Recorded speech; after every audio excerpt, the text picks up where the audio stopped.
ಪ್ರಿಯ ವೀಕ್ಷಕರೇ, ತಮ್ಮೆಲ್ಲರಿಗೂ ಯೇಸು ಕ್ರಿಸ್ತನ ಶ್ರೇಷ್ಠವಾದ ನಾಮದಲ್ಲಿ ವಂದನೆಗಳು. ಎಸ್ಕೊಟೋ ಸತ್ಯಾಂಶಗಳೆಂಬ ಈ ಕಾರ್ಯಕ್ರಮಕ್ಕೆ ತಮ್ಮೆಲ್ಲರಿಗೂ ಆತ್ಮೀಯ ಸ್ವಾಗತ. ಈ ದಿನ ಕೂಡ ಈ ಕಾರ್ಯಕ್ರಮದಲ್ಲಿ ಅನೇಕ ವಿಷಯಗಳನ್ನು ನಮಗೆ ತಿಳಿಸುವುದಕ್ಕೆ ಬೆಂಗಳೂರು ಪಟ್ಟಣದಿಂದ ಸಭಾಪಾಲಕರು ಮತ್ತು ಸತ್ಯವೇದ ಕಾಲೇಜಿನಲ್ಲಿ ಅಧ್ಯಾಪಕರು ಆಗಿರುವಂಥ ಪಾಸ್ಟರ್ ಸೈಮನ್ ಅಬ್ರಹಾಂ ಅವರು ಇದ್ದಾರೆ. ಬನ್ನಿ ಅವರನ್ನು ಈ ಕಾರ್ಯಕ್ರಮಕ್ಕೆ ಸ್ವಾಗತಿಸೋಣ. ಪಾಸ್ಟರ್, ಪ್ರೈಸಲೋ. ಹೇಗಿದ್ದೀರಿ ಪಾಸ್ಟರ್? ಚೆನ್ನಾಗಿದೆ ಪಾಸ್ಟರ್. ಪ್ರತಿಯೊಂದು ಎಪಿಸೋಡ್ನಲ್ಲಿ ನಿಮ್ಮನ್ನು ನೀವು ತಿಳಿಸುವಂಥ ಆ ಕಾರ್ಯದ ಮುಖಾಂತರವಾಗಿ ನಾವು ಅನೇಕ ವಿಷಯಗಳನ್ನು ತಿಳಿತಾ ಇದ್ದೇವೆ. ಅದಕ್ಕಾಗಿ ಕರ್ತನ ನಾಮಕ್ಕೆ ಸ್ತೋತ್ರವಾಗಲಿ. ಪಾಸ್ಟರ್, ಅನೇಕ ಕಠಿಣವಾದ ಸಬ್ಜೆಕ್ಟನ್ನೇ ಪ್ರತಿ ಸಾರಿ ನೀವು ಡೀಲ್ ಮಾಡ್ತಾ ಇದ್ದೀರ. ಅನೇಕ ಗಲಿಬಿಲಿ ಇರುವಂಥ, ಅನೇಕ ಸಂಶಯಾತ್ಮಕವಾಗಿರುವಂಥ ವಿಷಯಗಳನ್ನೇ ನೀವು ಅದನ್ನು ನಮಗೆ ಅರ್ಥವಾಗೋ ರೀತಿಯಲ್ಲಿ ಹೇಳ್ತಾ ಇದ್ದೀರ.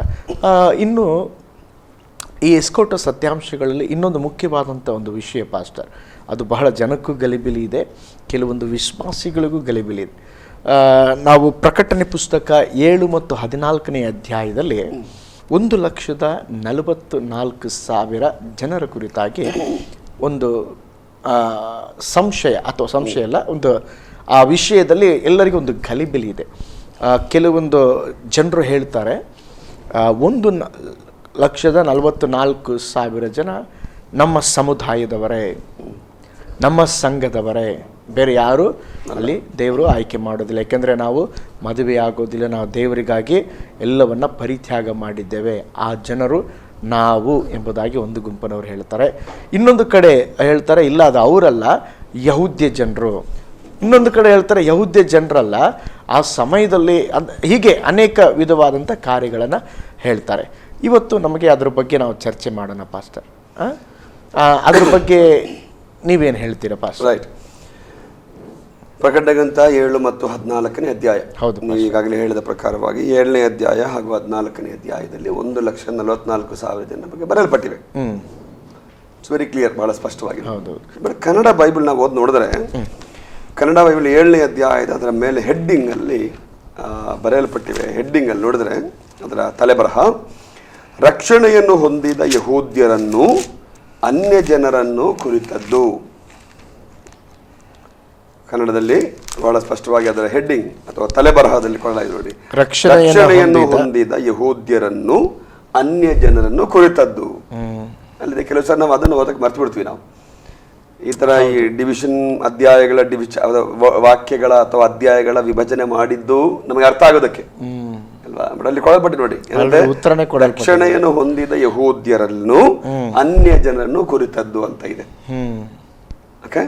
14ನೇ ಅಧ್ಯಾಯ, ನಾವು 2 ಅಧ್ಯಾಯಗಳನ್ನ ಕಂಪೇರ್ ಮಾಡಿ ನೋಡೋಣ. 14ನೇ ಅಧ್ಯಾಯ ಅದರ ಹೆಡ್ಡಿಂಗ್ ಅಲ್ಲಿ ಬಂದ್ರೆ ರಕ್ಷಣೆ ಹೊಂದಿದವರ ಉತ್ಸವ ಗೀತವನ್ನು ಕುರಿತದ್ದು. ಅಲ್ಲೂ ಕೂಡ ರಕ್ಷಣೆ ಹೊಂದಿದವರು ಅಂತ ವಾಕ್ಯ ಇದೆ, ಪದ ಇದೆ. 7ನೇ ಅಧ್ಯಾಯದಲ್ಲೂ ರಕ್ಷಣೆ ಹೊಂದಿದಂತ ಇದೆ, 14ನೇ ಅಧ್ಯಾಯದಲ್ಲೂ ರಕ್ಷಣೆ ಹೊಂದಿದವರು ಅಂತ ಇದೆ. ಇದೆಯಾ? ಬಹಳ ಸ್ಪಷ್ಟ ಅದು. ಓಕೆ. ಮತ್ತೆ ನೀವು ಕೇಳಿದಂತೆ ಈಗ ಕೆಲವರು ಹೇಳ್ತಾರೆ ನಾವೇ 1,44,000. ಈಗ ನೀವು ಹೇಳಿದ್ರೆ ಈಗ 7ನೇ ಅಧ್ಯಾಯದಲ್ಲಿ ರಕ್ಷಣೆ ಹೊಂದಿದಂಥ ಜನರು, 14ನೇ ಅಧ್ಯಾಯದಲ್ಲಿ ಸ್ಪಷ್ಟವಾಗಿ ಹೇಳಲ್ಪಟ್ಟಿದೆ ರಕ್ಷಣೆ ಹೊಂದಿದ ಜನರು. ಈಗ ನಾವು ಏನು ಕೇಳ್ತಾ ಇದೀವಿ ಅಂದರೆ ಪಾಸ್ಟರ್, ಈಗ ರಕ್ಷಣೆ ಹೊಂದಿದ್ದಾರೆ ಅಂದರೆ ಉಪದ್ರವ ಕಾಲ 7 ವರ್ಷ ಇರ್ತಲ್ವಾ, ಆ 7 ವರ್ಷದ ಸಮಯದಲ್ಲಿ ರಕ್ಷಿಸಲ್ಪಟ್ಟಂಥ ಜನರ ಅಥವಾ ಮುಂಚಿತವಾಗಿ ರಕ್ಷಿಸಲ್ಪಟ್ಟಂಥ ಜನರ? ನಾವು ಇದರಲ್ಲಿ ಆಕ್ಚುಲಿ ಈ ಒಂದು ವಿಚಾರದಲ್ಲಿ ನಮಗೆ ಗಲಿಬಿಲಿ ಬರಬೇಕಾದ ಅಗತ್ಯ ಇಲ್ಲ. 4ನೇ ಅಧ್ಯಾಯದ ನಂತರ ನಡೆಯುವಂಥದ್ದು ಉಪದ್ರವ ಕಾಲ. ಹೌದು, ಈಗಾಗಲೇ ತಿಳಿಸಿಲ್ವಾ. ಪ್ರಕಟಣೆಗಂತ 4ನೇ ಅಧ್ಯಾಯದ ನಂತರ ನಡೆಯುವಂಥ ಯಾವುದೇ ಕಾರ್ಯಗಳಾಗಲಿ ಯಾವುದೇ ವಿಚಾರಗಳಾಗಲಿ ಅದು ಉಪದ್ರವ ಕಾಲಕ್ಕೆ ಸಂಬಂಧಪಟ್ಟದ್ದು. ಸರಿ. ಹಾಗಿದ್ದರೆ 7ನೇ ಅಧ್ಯಾಯದಲ್ಲೂ 14ನೇ ಅಧ್ಯಾಯದಲ್ಲೂ ಕಾಣುವಂತ ಇವರು ಉಪದ್ರವ ಕಾಲದಲ್ಲಿ ಬಂದವರೇ. ಹೌದು. ಸಿಂಪಲ್ ಆಗಿ ಅರ್ಥ ಮಾಡ್ಕೋಬೇಕು. ನಾವೇ ಅದನ್ನ ಸ್ವಲ್ಪ ದೊಡ್ಡದಾಗಿ ಯೋಚನೆ ಮಾಡಿ ಅದನ್ನ ಮತ್ತೆ ಬರ್ತೀನಿ ಈಗ. ಓಕೆ. ಈ ಸಂಖ್ಯೆ 1,44,000 ಜನ ಬಹಳ ಜನ ಕನ್ಫ್ಯೂಷನ್ ಆಗಿದೆ ಈಗ. ಹೌದು. ಕೆಲವರು ಹೇಳ್ತಾರೆ 7ನೇ ಅಧ್ಯಾಯದಲ್ಲಿ ಕಾಣುವಂತ ಗುಂಪು ಬೇರೆ, 14ನೇ ಅಧ್ಯಾಯದಲ್ಲಿ ಕಾಣುವಂತ ಗ್ರೂಪ್ ಬೇರೆ ಅಂತಾರೆ. ಅಲ್ಲಿ ಕಾಣುವಂತ 1,44,000 ಜನರೇ ಬೇರೆ, 14ನೇ ಅಧ್ಯಾಯದಲ್ಲಿ ಕಾಣುವಂತ ಜನಗುಂಪೇ ಬೇರೆ ಅಂತಾರೆ ಅವರು. ಅದಕ್ಕೆ ಅಲ್ಲಿ ಕೆಲವರು ವಾಕ್ಯ ಭಾಗಗಳ ಡಿಫ್ರೆನ್ಸಿಯೇಷನ್ ಅಷ್ಟೇ. ಅದು ನಮಗೆ ಇದು ಬೇರೆ ಡಿಫ್ರೆಂಟ್ ಗ್ರೂಪ್ ಅಂತ ನಮಗೆ ಸಾಬೀತುಪಡಿಸುವುದಕ್ಕೆ ಯಾವ ಆಧಾರಗಳು ಇಲ್ಲ.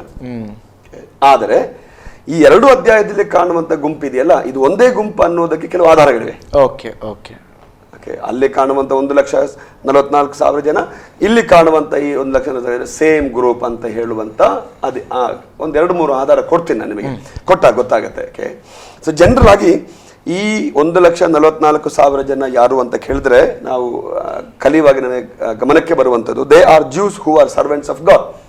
ಅವರು ಯಹೂದ್ಯರು, ದೇವರ ಸೇವಕರು, ಅಂದ್ರೆ ದೇವರ ಸೇವೆ ಮಾಡುವಂಥವ್ರು. ಕೆಲವು ವೇದ ಪಂಡಿತ ಹೇಳ್ತಾರೆ, ಒಂದು ವೇಳೆ ಉಪದ್ರವ ಕಾಲದಲ್ಲಿ ರಕ್ಷಣೆಯ ಸುವಾರ್ತೆಯನ್ನ ಸಾರಲು ದೇವರು ನೇಮಿಸಿದ ಸೇವಕರು ಆಗಿರಬಹುದು ಅಂತ ಹೇಳ್ತಾರೆ. ಅದು ಅಭಿಪ್ರಾಯ ಅಷ್ಟೇ. ಬಟ್ ಅದನ್ನು ಹೊರತುಪಡಿಸಿ ಸಂಕ್ಷಿಪ್ತವಾಗಿ ನಾವು ಹೇಳಬೇಕಿದ್ರೆ they are the servants of God ಅಂತ ನಾವು ಹೇಳ್ತೀವಿ. ಯಾಜಕರು, ದೇವರ ಸೇವಕರು, ಸೇವೆ ಮಾಡುವಂತ ನಾವು ಹೇಳ್ತೀವಿ ಯಹೂದ್ಯರ ಕಡೆಯಿಂದ. 7ನೇ ಅಧ್ಯಾಯದಲ್ಲಿ ಹಾಗೂ 14ನೇ ಅಧ್ಯಾಯದಲ್ಲಿ ಕಾಣುವಂತ ಈ ಗುಂಪು ಒಂದೇ ಗುಂಪು ಅನ್ನುವುದಕ್ಕೆ ಕೆಲವು ಆಧಾರ ಹೇಳ್ತೀನಿ ನಿಮಗೆ. ನಾವು 7ನೇ ಅಧ್ಯಾಯ 1ನೇ ವಾಕ್ಯದಿಂದ ಕೆಳಗಡೆ ಓದ್ ನೋಡಿದ್ರೆ ಈ 1,44,000 ಜನರಿಗೆ ಬೇಕಾದ ವರ್ಣನೆ ಇದೆಯಾ?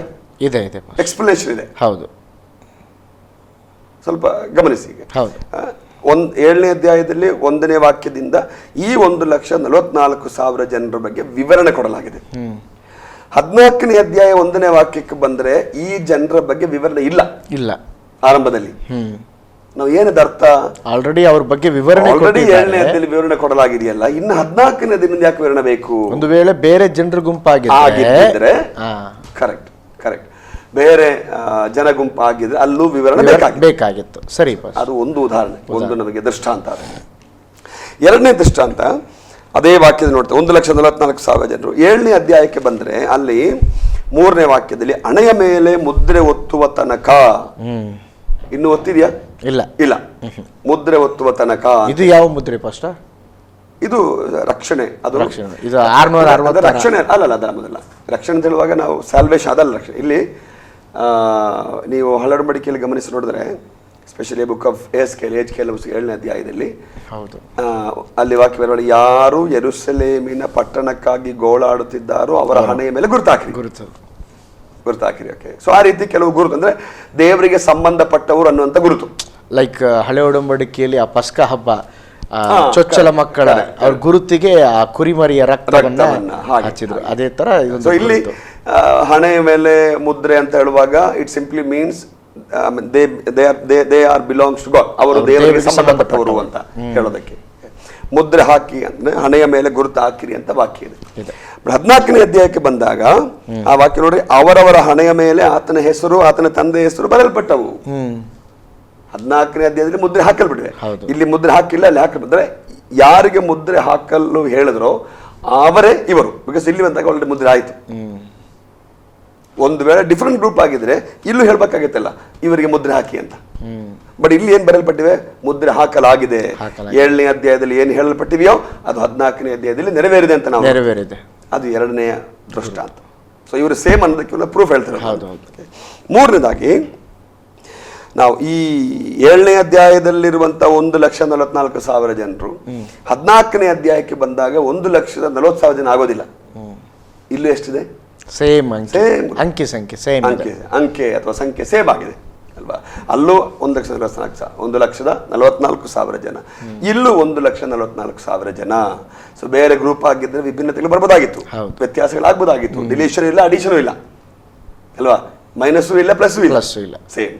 ಸೊ ಈ 3 ಕಾರಣಗಳನ್ನ ನಾವು ಹಿಡ್ಕೊಂಡು ಏನ್ ಹೇಳ್ತೀವಿ, ಈ 2 ಅಧ್ಯಾಯದಲ್ಲಿ ಕಾಣುವಂತ ಗ್ರೂಪ್ ಸೇಮ್ ಗ್ರೂಪ್. ಓಕೆ, ನಾವು 7ನೇ ಅಧ್ಯಾಯಕ್ಕೆ ಬಂದಾಗ ನೀವು ಬಂದ್ರಲ್ಲಿ 5ನೇ ವಾಕ್ಯದಿಂದ ಕೆಳಗಡೆ ನೋಡ್ತೀವಿ, 8ನೇ ವಾಕ್ಯದವರೆಗೂ ಅಲ್ಲಿ ಬರೆಯಲ್ಪಟ್ಟಿ ಮುದ್ರೆ ಹಾಕಿದವರು ಕುಲಗಳ 12 ಕುಲಗಳಿಂದ ಅಂತ ಇದೆ. ಓಕೆ, ಯಹೂದ್ಯರಿಗೆ ರೆಪ್ರೆಸೆಂಟೇಟಿವ್, ಪ್ರತಿನಿಧಿಗಳು ಅಂತ ನಾವು ಹೇಳ್ಬೋದು ಇವರನ್ನ, ಪ್ರತಿನಿಧಿಗಳು ಅಂತ. ಓಕೆ, ಸೊ ಈ 12 ಇವರಲ್ಲಿ ಕುಲಕ್ಕೆ 12,000 ಇಂಟು 12 ಕುಲ 1,44,000 ಜನ ಆಯಿತು. ಅದ 1,44,000 ಮಾತ್ರ. ಬಟ್ 7ನೇ ಅಧ್ಯಾಯ 9ನೇ ವಾಕ್ಯದ ಓದ್ ನೋಡಿದ್ರೆ ಅಲ್ಲೂ ಬೇರೆದು ಗುಂಪಿದೆ ನೋಡ್ರಿ. ಎಲ್ಲಿ? ಈಗೋ ಯಾರಿಂದಲೂ ಎಣಿಸಲಾಗದಂತ ಮಹಾಸಮೂಹವು ಸಿಂಹಾಸನದ ಮುಂದೆ ಯಜ್ಞದ ಕುರಿಯಾತನ ಮುಂದೆ ಇತ್ತು. ಅವರು ಸಕಲ ಜನಾಂಗ, ಕುಲ, ಪ್ರಜೆಗಳವರು, ಸಕಲ ಭಾಷೆಗಳನ್ನಾಡುವರಾಗಿದ್ದರು. ಅಂದ್ರೆ ಅರ್ಥ ಏನು? ಈ ಉಪದ್ರವ ಕಾಲದಲ್ಲಿ ರಕ್ಷಣೆ ಹೊಂದುವವರು ಕೇವಲ 1,44,000 ಜನ ಮಾತ್ರವಲ್ಲ, ಅದು ಯಹೂದ್ಯರೊಳಗಿಂದ ನಾವು ಹೇಳ್ತೀವಿ. ಬಟ್ ಅಲ್ಲದೆ ಯಹೂದ್ಯರಲ್ಲದಿರುವಂತ ನೋಡಿ ಸುತ್ತಮುತ್ತಲಿದ್ದ ಅಲ್ಲಿಂದಲೂ ಜನ ರಕ್ಷಣೆ ಹೊಂತಾರೆ. ಅದಕ್ಕೆ ವಾಕ್ಯ ಭಾಗ ಆಯಿತು. ಕೇವಲ ಅವರು ಮಾತ್ರ ಅಲ್ಲ. ಹಾಗಿದ್ರೆ ಈ 1,44,000 ಜನ ಈ ಅನ್ಯ ಜನಾಂಗದಿಂದ ಸೇರಿದ್ದಾರೆ? ಇಲ್ಲ, ಅವರು ಯಹೂದ್ಯರು. ಈ ಉಪದ್ರವ ಕಾಲದಲ್ಲಿ ಯಹೂದ್ಯತನದಿಂದ ಅಥವಾ ಯಹೂದ್ಯ ಧರ್ಮದಿಂದ ರಕ್ಷಣೆ ಹೊಂದಿ ಬಂದವರ ಸಂಖ್ಯೆ 1,44,000 ಅಂತ ಹೇಳ್ತೀವಿ ನಾವು. ಎರಡು ಕಡೆ ನಾವು ಈ ಗ್ರೂಪಿನ ವಿಶೇಷತೆ ಬೇಕಲ್ಲ, ಅಲ್ಲಿನ ಕೆಲವು ಕನ್ಫ್ಯೂಷನ್ ಮತ್ತೆ ಬರುತ್ತೆ ನಿಮಗೆ. 14ನೇ ಅಧ್ಯಾಯಕ್ಕೆ ಬಂದ್ರೆ ಚಾಪ್ಟರ್ 14 14ನೇ ಅಧ್ಯಾಯಕ್ಕೆ ಬಂದಾಗ ಅಲ್ಲಿ ಅದರ 3ನೇ ವಾಕ್ಯ, ಅವರು ಸಿಂಹಾಸನದ ಮುಂದೆಯೂ 4 ಜೀವಿಗಳ ಮತ್ತು ಹಿರಿಯರ ಮುಂದೆಯೂ ಹೊಸ ಹಾಡನ್ನು ಹಾಡಿದರು. ಏನಪ್ಪ ಈ ಹೊಸ ಹಾಡು? ಪ್ರಶ್ನೆ ಅಲ್ವಾ. 1,44,000 ಜನ ಹಾಡಾಡಿದ್ರು. ಅಲ್ಲಿ ಹಾಡು ಹಾಡಿದಾಗಿ ಬರೆಯಲ್ಪಟ್ಟಿಲ್ಲ. ಬಟ್ ಈ ಸಕಲ ಕುಲ ಭಾಷೆಗಳಿಂದ ಬಂದವರು ಯಜ್ಞದ ಕುರಿಯಾದ ಆತನಿಗೆ ಹಾಡು ಹಾಡಿದ್ರು. ಇಲ್ಲಿ ಕಾಣುವ ಹೊಸ ಹಾಡು ಏನಿದು? ಈ ಹೊಸ ಹಾಡು ಅನ್ನುವಂಥದ್ದು ಆ ಅನುಭವದ ಮೂಲಕ ಹಾದು ಹೋದವರಿಗೆ ಸಿಕ್ಕಿದ ಹಾಡದು. ಈ ಎಲ್ಲ ಹಾಡುಗಳು ನಮಗೆ ಅಟ್ರಾಕ್ಟ್ ಆಗೋದಿಲ್ಲ. ಸುಮ್ಮನೆ ಬರೆದವರು ಇರ್ತಾರೆ, ಅನುಭವದಿಂದ ಬರೆದ ಹಾಡುಗಳಿಲ್ಲ. ಈ ಹಾಡುಗಳಿಗೆ ಎಫೆಕ್ಟ್ ಜಾಸ್ತಿ. ಹೌದು ಅಲ್ವಾ. ಏನೋ ಏನೋ ಏನೋ ಇಮೋಷನ್ ಆಗಿ ರೈಸ್ ಮಾಡಬೇಕು ಅಥವಾ ಏನೋ ಡಮ್ ಡುಮ್ಡಿ ಅಂತ ಬರಬೇಕು, ಆ ಥರ ಹಾಡು ಬರೆದ್ರೆ ಅದು ಎಫೆಕ್ಟ್ ಆಗೋದಿಲ್ಲ. ಬಟ್ ಅನುಭವ ಇದ್ದಾನೆ. ಅದಕ್ಕೆ ನೋಡ್ರಿ, ಈ ಹಳೆಯ ಹಾಡುಗಳೆಲ್ಲ ಎಷ್ಟು ಪ್ರಭಾವಶಾಲಿ ಅಂದ್ರೆ ಅದೆಲ್ಲ ಅನುಭವದಿಂದ. ಆ ಹಾಡನ್ನು ಹಾಡ್ತಾ ಇರುವಾಗಲೇ ನಮಗೆ ಗೊತ್ತಿಲ್ಲದಾಗಿ ನಾವು ಕಣ್ಣೀರು ಬಿಡ್ತೀವಿ, ಗೊತ್ತಿಲ್ಲದಾಗಿ ದೇವ್ರ ಮುಂದೆ ಅಡ್ಡ ಬೀಳ್ತೀವಿ. That kind of songs actually ಅನುಭವದಿಂದ ಬಂದ ಹಾಡು. ದಾವೀದನ ಹಾಡನ್ನ ಸಲಮೋನಿಗೆ ಬರೆಯಕ್ಕಾಗಲ್ಲ. ಯಾಕೆ? ದಾವೀದನ ಅನುಭವನೇ ಬೇರೆ, ಸಲಮೋನ ಅನುಭವನೇ ಬೇರೆ. ದಾವೀದನ ಬೇರೆ, ದಾವೀದನ ಅನುಭವನೇ ಬೇರೆ ಅಲ್ವಾ? ಹೌದು. ಅಂದ್ರೆ ದಾವೀದನ ಹಾಡು ಅನುಭವದೊಂದಿಗೆ ಬಂದದ್ದು. ಅದೇ ಹಾಡನ್ನ ಸಲಮೋನ್ ಬರೆಯಕ್ಕೆ ಹೇಳಿದ್ರೆ ನನಗೆ ಬರೆಯಕ್ಕಾಗಲ್ಲ, ನನಗೆ ಅನುಭವ ಇಲ್ಲ ಅಂತ ಸಮಾಂತರ ಅಲ್ವಾ.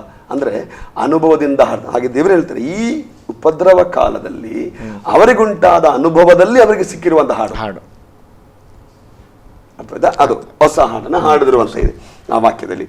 ಮುಂದೆ, ಭೂಲೋಕದೊಳಗಿಂದ ಕೊಂಡುಕೊಳ್ಳಲ್ಪಟ್ಟ ಆ 1,44,000 ಜನರಿಗೆ ಹೊರತು ಬೇರೆ ಯಾರು ಹಾಡನ್ನ ಕಲಿಲಾರರು. ಹೆಂಗ್ ಕಲಿಯಕ್ಕಾಗತ್ತೆ? ಅವರಿಗೆ ಅನುಭವದಲ್ಲಿ ಉಪದ್ರವ ಕಾಲ ಸಿಕ್ಕಿದ ಅನುಭವ ಅವರಿಗೆ ಆ ಹಾಡು. ಮುಂದೆ ನೋಡಿ, ಸ್ತ್ರೀ ಸಹವಾಸದಿಂದ ಮಲಿನರಾಗದವರು ಇವರೇ. ಇದರಲ್ಲಿ ಬಹಳ ಜನ ಕನ್ಫ್ಯೂಷನ್ ಹೇಳ್ತಾರೆ. ನೀವು ಹೇಳಿದಾಗೆ ಯಾವುದೋ ಒಂದು ಗ್ರೂಪ್ ಅವ್ರು ಹೇಳ್ತಾರಂತೆ, ನಮ್ಮಲ್ಲಿ ಯಾರು ಮದುವೆ ಆಗೋದಿಲ್ಲ, ನಮಗೆ ಸ್ತ್ರೀಗಳ ಸಂಘ ಸಹವಾಸ ಇಲ್ಲ, ಅದಕ್ಕೆ ನಾವು ಆ ಗುಂಪಿನವರು ಅಂತ ಹೇಳ್ತಾರೆ. ಇಲ್ಲ, ಇಲ್ಲಿ ಕಾಣುವಂತ ಸ್ತ್ರೀ ಸಹವಾಸ ನಾವು ಗಮನಿಸಬೇಕು. ಇದು ಪ್ರಾಸ್ಟಿಟ್ಯೂಷನ್ಗೆ, ಟೆಂಪಲ್ ಪ್ರಾಸ್ಟಿಟ್ಯೂಷನ್ಗೆ ಸಂಬಂಧಪಟ್ಟ ವಿಚಾರ. ಅದು ಆ ಕಾಲದಲ್ಲಿ ದೇವಸ್ಥಾನ ದಾಸದಾಸಿಯರು, ದೇವಸ್ಥಾನದಲ್ಲಿ ದೇವದಾಸಿ ಅಂತ ನಾವು ಕರಿತೀವಲ್ಲ, ಆ ಸಿಸ್ಟಮ್ ಈಗಲೂ ಇದೆ ಕರ್ನಾಟಕದಲ್ಲಿ. ಅಂದ್ರೆ ಮದುವೆಯ ಬಂಧನದೊಳಗಿರುವಂತ ಲೈಂಗಿಕತೆ ಅನ್ನುವಂಥದ್ದು ತಪ್ಪಲ್ಲ. ಅದು ಅಪರಾಧನೂ ಅಲ್ಲ, ಅದು ಪಾಪನೂ. ಒಂದು ವೇಳೆ ಪಾಪ ಆಗಿದ್ರೆ ಅದನ್ನ ದೇವರು ಎಸ್ಟಾಬ್ಲಿಷ್ ಮಾಡ್ತಿರ್ಲಿಲ್ಲ. ಮದುವೆಯ ಒಳಗಡೆ ಇರುವಂತ ಆ ಒಂದು ಸ್ತ್ರೀ ಸಹವಾಸ ಅಥವಾ ಹೆಂಡತಿ ಸಹವಾಸ ಅದು ಪರಿಶುದ್ಧವಾದದ್ದು. ಹೌದು. ಬಟ್ ಇಲ್ಲಿ ಹೇಳುವಂಥದ್ದು ಆ ಪರಿಶುದ್ಧ ಸಂಬಂಧ ಬಗ್ಗೆ ಎಲ್ಲ ಹೇಳ್ತಿರುವಂತ, ಕುಟುಂಬದ ಬಗ್ಗೆ ಅಲ್ಲ. ಒಂದೇ ಮಾತು ಹೇಳಬೇಕಿದೆ. ಇಲ್ಲಿ ಹೇಳುವಂಥದ್ದು ಹೊರಗಿನ ಸಂಬಂಧ. ನೀವು ಈ ಯೋಹಾನ್ನ ಕಾಲಕ್ಕೆ ನೀವು ಅಲ್ಲೆಲ್ಲ ನೋಡುವಾಗ ರೈಟ್ ಆ ಪಟ್ಟಣಗಳೆಲ್ಲ ದೇವದಾಸ ಸಿಸ್ಟಮ್ ಜಾಸ್ತಿ. ದೇವಾಲಯದೊಳಗೆ ಬರುವಂತವರು ಅಲ್ಲಿರುವಂತ ಸ್ತ್ರೀಯೊಂದಿಗೆ ಸಹವಾಸ ಬೆಳೆಸುವಂಥದ್ದು. ಆ ರೀತಿ ಮಲಿನವಾಗದವರು ಇವರು. ಈಗ ಈಗಿನ ಜನರು ಹೇಳಿದ ಹಾಗೆ ಮದುವೆ ಆಗದವರು ಅಂತ ಅರ್ಥ ಅಲ್ಲ. ಹಾಗೆ ನೋಡಿದ್ರೆ ಯಾರು ಪರ್ಲೋಕಕ್ಕೆ ಹೋಗ್ತಾರೆ. ಅಂಡ್ ಮದುವೆ ವಿಚಾರಕ್ಕೆ ಬಂದಾಗ ಸತ್ಯವೇದ ಬಹಳ ಸ್ಪಷ್ಟವಾಗಿ ನಮ್ಗೆ ಹೇಳುತ್ತೆ, ಅದು ದೇವರಿಂದ ಸ್ಥಾಪನೆ ಆದದ್ದು. ಮದುವೆ ಸಂಬಂಧ ಇರುವಂತ ಲೈಂಗಿಕ ಜೀವನವು ಕೂಡ ದೇವರಿಂದ ಸ್ಥಾಪನೆ ಆದದ್ದು. ದಾಂಪತ್ಯವೊಂದು ಮಾನ್ಯವೆಂದು ಭಾವಿಸಬೇಕು ಅಲ್ವೇ? ಸೊ ಆ ರೀತಿ ಯಾರಾದ್ರೂ ಚರ್ಚೆ ಮಾಡಕ್ ಬಂದ್ರೆ ಅದ್ರ ಬಗ್ಗೆ ತಲೆಗೆಡಿಸ್ಕೊಳ್ರಿ. ಯಾಕಂದ್ರೆ ಮದುವೆ ದಾಂಪತ್ಯ ಜೀವನದೊಳಗಿರುವಂತ ಸಂಬಂಧಗಳು ಅದು ಪರಿಶುದ್ಧವಾದದ್ದು. ಕೆಲವರು ಇದನ್ನ ಹೇಳುವಾಗಲೇ ಆಕ್ಚುಲಿ ಇದನ್ನ ಚರ್ಚೆ ಮಾಡುವಂತ ವಿಷಯ ಅಲ್ಲ, ಆದ್ರೆ ವೀಕ್ಷಕರಿಗೆ ಅದು ಪ್ರಯೋಜನವಾಗಿರುತ್ತೆ ಅಂತ ನಾನು ಭಾವಿಸ್ತೀನಿ ಪಾಸ್ಟರ್. ಕೆಲವರು ಅವ್ರನ್ನ ಅನ್ಕೊಳ್ಳೋದು ಅಂದ್ರೆ ಈ ಮದುವೆಯ ಬಾಂಧವ್ಯ ಇರುವಂಥದ್ದು, ಒಂದು ಗಂಡು ಹೆಣ್ಣು ಒಂದು ಮದುವೆಯ ಸಂಬಂಧ ಇರುವಂಥದ್ದು ಅವ್ರು ತಿಳ್ಕುವಂಥದ್ದು ಅದೊಂದು ಅಪವಿತ್ರವಾದಂಥ ಕಾರ್ಯ. ನಾವು ಮದುವೆ ಮಾಡದೆ ನಾವು ಏಕಾಂಗಿಯಾಗಿದ್ರೆ ಅದು ದೇವರನ್ನ ಮೆಚ್ಚಿಸುವಂಥ ಒಂದು ಪರಿಶುದ್ಧವಾದ ಕಾರ್ಯ ಅಂತ ಅವ್ರ ಮೈಂಡಲ್ಲಿ ತಿಳ್ಕೊಳ್ಳುವಂಥದ್ದು. ಮತ್ತು ಅದನ್ನೇ ಕೆಲವರು ಅದನ್ನ ಕೆಲವೊಂದು ವಾಕ್ಯಗಳನ್ನ ತೆಗೆದುಕೊಂಡು ಅದನ್ನ ತಪ್ಪಾದಂಥ ಒಂದು ವ್ಯಾಖ್ಯಾನ ಮಾಡುವಂಥ ಒಂದು ಅದಕ್ಕೆ ನಮ್ಮ ಸರಳವಾದ ಉತ್ತರ ಈ ತರ ಹೇಳೋರಿಗೆ ಒಂದೇ ಉತ್ತರ ಕೊಟ್ಟು ಮುಗಿಸ್ಬಿಡ್ಬೇಕು. ಏನಂದ್ರೆ ಆದಿಕಾಂಡ ಪುಸ್ತಕ 2ನೇ ಅಧ್ಯಾಯದಲ್ಲಿ ಫಸ್ಟ್ ಮದುವೆಯನ್ನ ಕಾನ್ಸ್ಟಿಟ್ಯೂಟ್ ಮಾಡಿದ ದೇವರು. ಹೌದು. ಕಾನ್ಸ್ಟಿಟ್ಯೂಟ್ ಮಾಡಿ ದೇವರು ಹೇಳಿದೇನು, ನೀವು ಸಂತಾನ ಅಭಿವೃದ್ಧಿ ಉಳ್ಳವರಾಗಿರ್ರಿ. ಹೌದು. ಒಂದು ವೇಳೆ ಈ ಸಂಬಂಧವು ತಪ್ಪು ಅಂತ ದೇವರಿಗೆ ಅನ್ನಿಸಿದ್ರೆ ಅಲ್ಲಿ ಹವ್ವಳನ ದೇವ್ರು ಕೊಡ್ತಾನೆ ಇರ್ಲಿಲ್ಲ, ಆ ಸಂಬಂಧ ಬಗ್ಗೆ ಮಾತಾಡ್ತಿರ್ಲಿಲ್ಲ. ಮತ್ತೆ ದೇವರಲ್ಲಿ ಹೇಳಿದ್ರಲ್ಲ ಪಾಸ್ಟರ್, ಮನುಷ್ಯನು ಒಬ್ಬಂಟಿಗನಾಗಿರುವುದು ಒಳ್ಳೆಯದಲ್ಲ. ನಾನು ಹೇಳ್ತಿರೋದು ಈ ವಾಕ್ಯಗಳು, ಅದು ಮದುವೆ ಫಸ್ಟ್ ಸ್ಥಾಪನೆ ಮಾಡಿ ದೇವರು. ಹೌದು. ಇಂಥ ಸ್ಟ್ರಾಂಗ್ ಆಗಿರುವಂತ ವಾಕ್ಯ ಭಾಗ ನಮ್ಮ ಮುಂದೆ ಇರುವಾಗ ಇವರು ಹೇಳುವಂತ ಮಾತಿಗೆ ನಾವೇ ಕನ್ಫ್ಯೂಷನ್ ಆಗಬೇಕು. ಅದಕ್ಕೆ ನಾನು ವೀಕ್ಷಕ ಹೇಳೋದು ಒಂದೇ, ಸತ್ಯವೇದ ನಮಗೆ ಮದುವೆ ತಪ್ಪಂತ ಹೇಳುತ್ತಾ ಇಲ್ಲ, ಮಾಡಬೇಡ್ರಿ. ಸತ್ಯವೇದ ಈ ದಾಂಪತ್ಯ ವೈವಾಹಿಕ ಅಥವಾ ಮದುವೆ ಬಂಧದ ಒಳಗಡೆ ಇರುವಂತ ಲೈಂಗಿಕ ಜೀವನ ತಪ್ಪು ಅಂತ ಹೇಳುತ್ತಾ ನೀವು ಮದುವೆ ಮಾಡ್ಕೋಬೇಡ್ರಿ. ಸತ್ಯವೇದ ನಮಗೇನು ಹೇಳುತ್ತೆ, ದೇವರು ತಾನೇ ಮದುವೆಯನ್ನ ಸ್ಥಾಪನೆ ಮಾಡಿ, ದೇವರು ತಾನೇ ಸಂಬಂಧಕ್ಕೆ ಅವರಿಗೆ ಅನುಮತಿ ಕೊಟ್ಟು, ಹೀಗಿರುವಾಗ ನಾವು ಇದರ ಬಗ್ಗೆ ವಿವಿಧವಾದ ರೀತಿಯಲ್ಲಿ ಮಾತಾಡೋದು ತಪ್ಪು. ಸೊ ಅದರಿಂದ ಇಲ್ಲಿ ಸ್ತ್ರೀ ಸಹವಾಸದಿಂದ ಮಲಿನರಾಗದವರು ಅಂತ ಹೇಳುವಾಗ ಆ ಅರ್ಥದಲ್ಲಿ ಬರುತ್ತೆ. ಆ ಕಾಂಟೆಕ್ಸ್ಟ್ ನಾವು ಇದನ್ನ ಈ ಮದುವೆಯ ವಿಚಾರದಲ್ಲಿ ಬರೋದೇ ಇಲ್ಲ. ಇನ್ಫ್ಯಾಕ್ಟ್ ನೀವು ಮದುವೆಗೆ ನನಗೆ ಕ್ಲಾಸ್ ಮಾಡ್ರಿ ಅಂತ ನಾನು ಮೇ ಬಿ ಒಂದು 10-20 ಎಪಿಸೋಡ್ ಮಾಡ್ಬಿಡ್ತೀನಿ ಬೇಕಿದ್ರೆ. ಅಷ್ಟು ವಿಚಾರಗಳು ನಮಗಿವೆ ಬರೀ ಕುಟುಂಬ ವಿವಾಹದ ಬಗ್ಗೆ ಮಾತಾಡೋದಕ್ಕೆ. ಯಾವತ್ತೇ ಕುಟುಂಬವನ್ನು ಯಾರು ಕೇವಲ ಭಾವಿಸಂಗಿಲ್ಲ. ಅಪೊಸ್ತಲ ಪೌಲ ಹೇಳ್ತಾನೆ, ಒಂದು ವೇಳೆ ಮದುವೆ ಆಗದೇ ಇದ್ದರೆ ಸೇವೆಯನ್ನು ದೇವರಿಗೆ ಇನ್ನೂ ಅಧಿಕವಾಗಿ ಸೇವೆ ಮಾಡೋಕ್ಕೆ ಸಾಧ್ಯವಾಗುತ್ತೆ ಅಂತ ಪೌಲ ಹೇಳಿದ್ದಾರೆ. ಕೊರಿಂಥೆ ಪತ್ರಿಕೆಯಲ್ಲಿ ಸನ್ನಿವೇಶಕ್ಕೆ ತಕ್ಕ ಹಾಗೆ ಹೇಳಿದ್ದಾರೆ. ಆಗ ನಮಗೆ ಇನ್ನೊಂದು ಪ್ರಶ್ನೆಯಲ್ಲಿ ಬಂದ್ಬಿಡುತ್ತೆ, ಮದುವೆ ಆಗದಿರುವಂತ ಕಷ್ಟ ಏನು ಗೊತ್ತಾ? ಮದುವೆ ಆದ ಪಾಪ ಅವ್ರ ಹೆಂಡತಿ ಇದ್ದಾರೆ, ಅಡಿಗೆ ಮಾಡ್ಕೊಡ್ತಾರೆ, ಅವನು ಸೇವೆ ಮಾಡಿ ಮುಗಿಸಿ ಬರುವಾಗ ಅಡಿಗೆ ರೆಡಿ ಆಗಿರುತ್ತೆ, ಸೇವೆ ಮುಗಿಸಿ ಬರುವಾಗ ಬಟ್ಟೆ ಓದಿರ್ತದೆ, ಮನೆ ಕ್ಲೀನ್ ಮಾಡಿರ್ತಾರೆ. ಮದುವೆ ಆಗೋದ್ರ ಗತಿ ಏನು? ಅವನೇ ಅಡಿಗೆ ಮಾಡಬೇಕು, ಅವನೇ ಬಟ್ಟೆ ತೊಳ್ಕೋಬೇಕು, ಅವನೇ ಮನೆ ಕ್ಲೀನ್ ಮಾಡಬೇಕು, ಇನ್ನು ಸಮಯ ಹಾಳಾಗತ್ತೆ ಅಲ್ವಾ? ಸೊ ಇದು ನೆಪಗಳಷ್ಟೇ. ಇದು ನೆಪಗಳು. ಆ ಕುಂಟು ನೆಪಕ್ಕೆಲ್ಲ ನಾವು ತಲೆ ಕೆಡಿಸ್ಕೊಳ್ಳೋ ಅಗತ್ಯನೇ ಇಲ್ಲ. ಮತ್ತೆ ತಪ್ಪಾದ ವ್ಯಾಖ್ಯಾನ ತೆಗೆದುಕೊಳ್ಳಬೇಕಾಗಿಲ್ಲ. ಸೊ ಜನರು ನಮ್ಮ ವೀಕ್ಷಕರ ಮನವಿ ಏನಂದ್ರೆ, ಸತ್ಯವೇದ ಏನ್ ಹೇಳುತ್ತೋ ಅದನ್ನು ಮಾತ್ರ ಪಾಲನೆ ಮಾಡ್ರಿ. ಹಾಗೂ ವಾಕ್ಯಗಳನ್ನ ವ್ಯಾಖ್ಯಾನ ಮಾಡುವಾಗ ಜನರಿಗೆ ಇಷ್ಟ ಬಂದಂಗೆ ವ್ಯಾಖ್ಯಾನ ಮಾಡಿದ್ರೆ ನೀವು ಅದನ್ನ ತಲೆಗೆ ಹಾಕೋಬೇಡ್ರಿ. ಸಂದರ್ಭ, ಸನ್ನಿವೇಶ, ಕಾಂಟೆಕ್ಸ್ಟ್ ಅದನ್ನ ತಕ್ಕ ಹಾಗೆ ವ್ಯಾಖ್ಯಾನ ಮಾಡಿದ್ರೆ ಮಾತ್ರ ನಾವು ಅದಕ್ಕೆ ಹೋಗೊಟ್ರೆ ಸಾಕು, ಕಿವಿಗೊಟ್ರೆ ಸಾಕು. ಈಗ ನಾವು ಇಲ್ಲಿ ನಿಮಗೆ ಪಾಠ ಮಾಡ್ತಾ ಇದೀವಿ, ನಾವು ನಿಮಗೆ ಮಾಹಿತಿ ಕೊಡ್ತಾ ಇದೀವಿ, ನೀವು ಇದನ್ನೆಲ್ಲ ಮನಸ್ಸಲ್ಲಿ ಇಟ್ಕೊಂಡು ಬರೆದಿಟ್ಕೊಂಡು ಎನ್ಕ್ವೈರಿ ಮಾಡ್ರಿ, ವಾಕ್ಯದಲ್ಲಿ ಸಮೀಕ್ಷೆ ಶೋಧನೆ ಮಾಡ್ರಿ. ವಾಕ್ಯಕ್ಕೆ ವಿರುದ್ಧವಾಗಿ ಮಾತನಾಡಿದ್ರೆ ಅದನ್ನ ಸ್ವೀಕಾರ ಮಾಡಬೇಡ್ರಿ ಅಲ್ವಾ? ಸೊ ನಾವು ಇದನ್ನು ನಿಮಗೆ ಕಲಿಸಿಕೊಡೋದಕ್ಕೆ ಮೊದಲು ನಾವು ಎಷ್ಟು ಸಾರಿ ಇದನ್ನು ಓದಿದ್ದೀವಿ, ಎಷ್ಟು ಸಾರಿ ನಾವು ಅಧ್ಯಯನ ಮಾಡಿದ್ದೀವಿ, ಅದರ ನಾವು ಮಾಡ್ಕೊಂಡು ಬಂದಿರುವಂಥದ್ದು. ಸೊ ಇಲ್ಲಿ ಕಾಣುವಂತ ಈ ಮಲಿನವಾದದ್ದು ಆ ಅರ್ಥದಲ್ಲಿ ಅಲ್ಲ. ಮುಂದೆ ನೋಡ್ರಿ, ಇವರು ಕನ್ಯೆಯರಂತೆ ನಿಷ್ಕಳಂಕರು ಅಂತ ಇದೆ. ಕನ್ಯೆಯರಂತೆ ನಿಷ್ಕಳಂಕರು ಓಕೆ ಅಂತ ಹೇಳುವಾಗ ಇಲ್ಲಿ ಅಗೇನ್ ನಾವು ಮಾತಾಡೋದು ಮದುವೆ ಸಂಬಂಧಪಟ್ಟ ವಿಚಾರ ಅಲ್ಲ. ಇಲ್ಲಿ ಕಾಣುವ ವಿಚಾರ ಸಂಬಂಧ ಅದಲ್ಲ. ಸೊ ಈ ಉಪದ್ರವ ಕಾಲದಲ್ಲಿ ಅನುಭವದೊಂದಿಗೆ ಹಾದು ಹೋದಂತ ಯಹೂದ್ಯ ಅಥವಾ ಆ ಗ್ರೂಪ್ ಅಲ್ಲಿರುವಂತವರು ರೆಪ್ರೆಸೆಂಟೇಟಿವ್ ಆಗಿ ಪ್ರತಿನಿಧಿಗಳು. ಕೇವಲ ಯಹೂದ್ಯ ಮತದಿಂದ ಯಹೂದ್ ಧರ್ಮದಿಂದ ಇಷ್ಟೇ ಜನ ರಕ್ಷಣೆ ಹೊಂದಿರ ಅಂತ ಕೇಳಿದ್ರೆ ಇಲ್ಲ, ಇದಕ್ಕೆ ಜಾಸ್ತಿ ಹೊಂದಬಹುದು. ಅದು ದೇವರಿಗೆ ಬಿಟ್ಟ ಕೆಲಸ. ಹೌದು. ಅನ್ಯ ಜನಾಂಗ ಅಲ್ಲೇ ಹೊಡೆದ ಪ್ರಕಾರ ಅನ್ಯ ಜನಾಂಗದಿಂದ ಎಣಿಸಲಾರದಷ್ಟು ಜನ ಬಂದ್ರಂತೆ ಉಪದ್ರವ ಕಾಲದಲ್ಲಿ. ಹಾಗಿದ್ರೆ ಯಹೂದಿ ಧರ್ಮದಿಂದ ಕೂಡಲು ಬರುವಂತಹ ಸಾಧ್ಯತೆಗಳಿವೆ. ಬಟ್ ಇಲ್ಲಿ 1,44,000 ಪ್ರತಿನಿಧಿಗಳೆಂಬಂತೆ ಬರೆಯಲ್ಪಟ್ಟಿದೆ. ಯಾಕಂದ್ರೆ ಕುಲಗಳ ಸಂಖ್ಯೆ ಅನುಸಾರವಾಗಿ ದೇವರು ಡಿವೈಡ್ ಮಾಡಿ ಇದು 1,44,000 ಜನರ ಕುರಿತ ವಿಚಾರಗಳು. ಸೊ ಇದನ್ನ ನಾವು ಗಮನದಲ್ಲಿಟ್ಕೊಳ್ಬೇಕು. ಇನ್ಫ್ಯಾಕ್ಟ್ ನಾವು ಈ ಉಪದ್ರವ ಕಾಲದಲ್ಲಿ ಈ 1,44,000 ಜನ ಯಾರು ಅಂತ ನಾವು ಕಲಿಯೋದರಿಂದ ನಮ್ಮ ಆತ್ಮೀಕ ಅಭಿವೃದ್ಧಿ ಅಲ್ಲ, ಅದು ಕನ್ಫ್ಯೂಷನ್ಗೆ ಪರಿಹಾರ ಉಂಟಾಗುವುದಕ್ಕಾಗಿ. ಇದರ ಬಗ್ಗೆ ಇನ್ನು ಅವರ ಹಾಗೆ ಅದಂಗಲ್ಲ ಇದು ಹಿಂಗಲ್ಲ ಅಂತ ಜನ ಹೇಳ್ತಾ ಬಂದ್ರೆ ವಾಕ್ಯ ಏನ್ ಹೇಳ್ತೋ ಅದನ್ನ ಮಾತ್ರ ನೀವು ಕೇಳ್ಕೊಳ್ರಿ ಅಷ್ಟೇ. 14ನೇ ಅಧ್ಯಾಯ 4ನೇ ವಾಕ್ಯದ ಕೊನೆಯ ಭಾಗದಲ್ಲಿ ನೋಡ್ರಿ, ಇವರು ಮನುಷ್ಯರೊಳಗಿಂದ ಸ್ವಕೀಯ ಜನರಾಗಿ ಕೊಂಡೊಯ್ಯಲ್ಪಟ್ಟು ದೇವರಿಗೂ ಯಜ್ಞದ ಕುರಿಯಾದ ಆತನಿಗೂ ಪ್ರಥಮ ಫಲದಂತಾದರು. ಇಲ್ಲಿಗೆ ಏನ್ ಪ್ರಥಮ ಫಲ ಅಂತ ಹೇಳುವಾಗ ಯಾವ ಕಾಂಟೆಕ್ಸ್ಟ್ ಅಲ್ಲಿ? ಉಪದ್ರವ ಕಾಲದ ಕಾಂಟೆಕ್ಸ್ಟ್ ಅಲ್ಲಿ. ಹೌದು. ಅದಲ್ಲದೆ ಹೋದ್ರೆ ನಮಗೆ ಹರಡುಬಡಿಕೆಯಲ್ಲಿ ಇಸ್ರಾಯೇಲ್ ಪ್ರಥಮ ಫಲ. ಹೌದು ಹೌದು. ಹೊಸ ಒಡಂಬಡಿಕೆಗೆ ಬಂದ್ರೆ ನಾವು ಪ್ರಥಮ ಫಲಗಳು ಕ್ರಿಸ್ತನಿಗೆ, ಆತನ ರಕ್ತದಿಂದ ಕೊಂಡುಕೊಂಡು ನಾವು ಪ್ರಥಮ ಫಲಗಳು. ಇಲ್ಲಿ ಹೇಳುವಂತ ಪ್ರಥಮ ಫಲ ಅಂದ್ರೆ ಉಪದ್ರವ ಕಾಲದ ಸಂಬಂಧ. ಅರ್ಥವಾಯ್ತಾ? ಸೊ ಅದಕ್ಕೆ ನಾನು ಮೊದಲೇ ನಿಮಗೆ ಹೇಳಿದ್ದೀನಿ, 4ನೇ ಅಧ್ಯಾಯದಿಂದ ಮುಂದೆ ಕಾಣುವಂಥ ಎಲ್ಲ ವಿಚಾರಗಳು ಉಪದ್ರವ ಕಾಲಕ್ಕೆ ಅಥವಾ ಆ ಕಾಲಕ್ಕೆ ಸಂಬಂಧಪಟ್ಟ ಹಾಗೆ 7 ವರ್ಷಗಳ ಕಾಲದ ಆ ಕಾಲ, ಆಮೇಲೆ ಮಿಲೇನಿಯಂ, ಅದಕ್ಕೆಲ್ಲ ಸಂಬಂಧಪಟ್ಟಾಗ ಅದನ್ನ ಮನಸ್ಸಿನಿಟ್ಟು ಕಲಿಬೇಕು. ಅದನ್ನು ನಾವು ಪ್ರವಾದನ ರೂಪವಾಗಿ ನಾವು ಕಲಿಬೇಕು. ನೆರವೇರ್ಲಿಕ್ಕಿರೋ ವಿಷಯ ಎಂಬುದಾಗಿ ನಾವು ಕಲಿಬೇಕಾಗತ್ತೆ. That's very important. ಸೊ ಈ 1,44,000 ನಾವೇ ಅಂತ ಯಾರಾದರೂ ಹೇಳುವವರಿದ್ದರೆ, ಹೇಳುವವರು ಇದ್ದಾರೆ, ಒಂದು ವೇಳೆ ಇದ್ರೆ ಅವ್ರನ್ನ ಹೇಳ್ತೀನಿ, ನೀವು ಉಪದ್ರವ ಕಾಲದಲ್ಲಿ ಹಾದು ಹೋಗ್ರಿ. ಉಪದ್ರವ ಕಾಲದಲ್ಲಿ ಹಾದು ಹೋಗಿ ಅಲ್ಲಿ ಕಷ್ಟಗಳು ಅನುಭವಿಸಿ ಮತ್ತೆ ನೀವು ಹೇಳ್ರಿ ನಾವೇ ಇದೆ ಗುರುಪ ಅಂತ. ನಮ್ಮ ಆಸೆ, ನಮ್ಮ ಬಯಕೆ, ನಮ್ಮ ತೀರ್ಮಾನ ಅದಕ್ಕೆ ಹೋಗಬಾರ್ದು ಅಂತ, ನಾವು ಅದಕ್ಕೆ ಹೋಗೋದೇ ಇಲ್ಲ ಅಂತ, ನಾವು ಉಪದ್ರವ ಕಾಲಕ್ಕೆ ಪ್ರವೇಶ ಮಾಡೋದಿಲ್ಲ ಬೇಡ ಅಂತ ನಾವು ತೀರ್ಮಾನ ಮಾಡಿ ಕ್ರಿಸ್ತನಿಗೆ ಬದುಕ್ತಾ ಇದ್ದೀವಿ. ಅದರಲ್ಲಿ ಅವರು ಹೇಳುವುದರಲ್ಲಿ ಕೂಡ ಒಂದು ಹೆಮ್ಮೆಯಿಂದ ಹೇಳ್ತಾರೆ, ನಾವೇ ಇಷ್ಟು ತ್ಯಾಗ ಮಾಡ್ತಾ ಇದೀವಿ, ನಾವು ಕನ್ಯೆಯರು ಮದುವೆ ಆಗಿಲ್ಲ, ನಾವು ಮದುವೆ ಆಗ, ಅದು ಕೂಡ ಒಂದು ರೀತಿಯಲ್ಲಿ ಪಾಪ. ಹೆಮ್ಮೆ ಅಂತ ಹೇಳ್ತಿರಲ್ಲ, ನಾವೇ, ಬೇರೆ ಯಾರು ಇದಕ್ಕೆ ಬರೋದಿಲ್ಲ. ನೀವೆಲ್ಲ ನೋಡಿ ಈ ತರ ಇದ್ರಿ, ಇದೆಲ್ಲ ಬರೋದಿಲ್ಲ, ನೀವು ಮದುವೆ ಆಗಿದ್ದೀರ ನೋಡಿ, ನೀವು ನಮ್ಮ ತರ ಇದಿಲ್ಲ ನೋಡಿ, ನಾವೆಷ್ಟು ತ್ಯಾಗ ಮಾಡಿದ್ವಿ ನೋಡಿ, ವೈಟ್ ಅಂಡ್ ವೈಟ್ ಸುಮ್ಮನೆ ಸಾಧಾರಣ ಹೇಳುವಂತ ಮಾತು. ಅದುವೇ ದೊಡ್ಡ ಪಾಪ ಅಲ್ವೇ?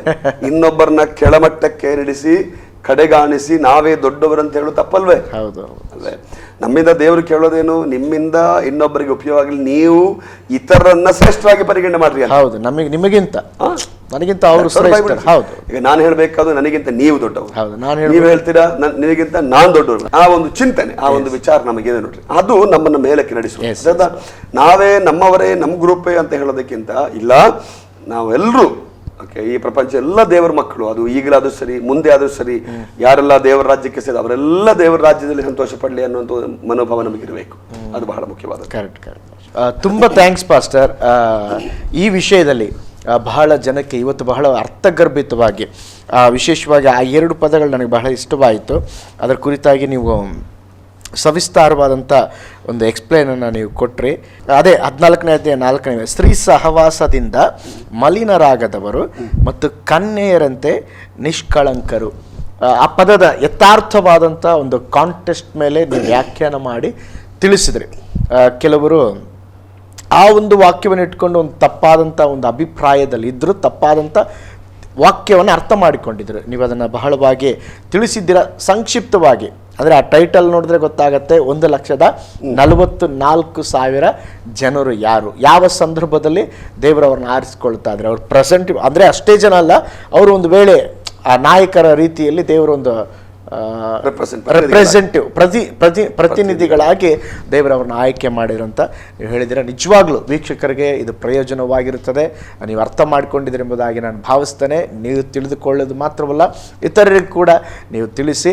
ಮುಂದಿನ ವಾರ ಪಾಸ್ಟರ್ ನಮಗೆ ಒಂದು ಒಳ್ಳೆ ಸಬ್ಜೆಕ್ಟ್ ಒಂದಿಗೆ ಬಹಳ ಕುತೂಹಲಕರವಾದಂಥ ಇನ್ನೂ ಈ ವಿಧವಾದಂಥ ಅನೇಕ ವಿಷಯಗಳೊಂದಿಗೆ ಅವರು ನಮ್ಮೊಂದಿಗೆ ಬರಲಿಕ್ಕಿದ್ದಾರೆ. ಪಾಸ್ಟರ್, ಇಷ್ಟರವರೆಗೆ ನಿಮ್ಮ ಅಮೂಲ್ಯವಾದ ಸಮಯವನ್ನು ತೆಗೆದುಕೊಂಡು ನಮ್ಮ ಬಳಿಗೆ ಬಂದು ಎಲ್ಲ ಕಾರ್ಯಗಳನ್ನು ತಿಳಿಸಿದ್ದಕ್ಕೆ ಆಸರೆ ತಂಡದ ಪರವಾಗಿ ನಿಮಗೆ ಧನ್ಯವಾದಗಳು. ಇಷ್ಟರವರೆಗೆ ವೀಕ್ಷಿಸಿದ ತಮಗೂ ಧನ್ಯವಾದಗಳು. ಪ್ರತಿ ವಾರ ಇದನ್ನು ತಪ್ಪದೇ ವೀಕ್ಷಿಸ್ತಾ ಇದ್ದೀರಾ, ಅದಕ್ಕಾಗಿ ತಮಗೂ ಧನ್ಯವಾದಗಳು. ಮುಂದಿನ ವಾರ ಹೊಸ ಒಂದು ಸಬ್ಜೆಕ್ಟ್ ಒಂದಿಗೆ ನಾವು ನಿಮ್ಮೊಂದಿಗೆ ಬರಲಿಕ್ಕಿದ್ದೇವೆ. ಅಲ್ಲಿವರೆಗೆ ನಿಮ್ಮ ಮೆಚ್ಚಿನ ಆಸರೆ ಟಿವಿಯನ್ನು ನೋಡುತ್ತಾ ಇರಿ. ಕರ್ತನು ನಿಮ್ಮೆಲ್ಲರನ್ನ ಧಾರಾಳವಾಗಿ ಆಶೀರ್ವಾದ ಮಾಡಲಿ. God bless you.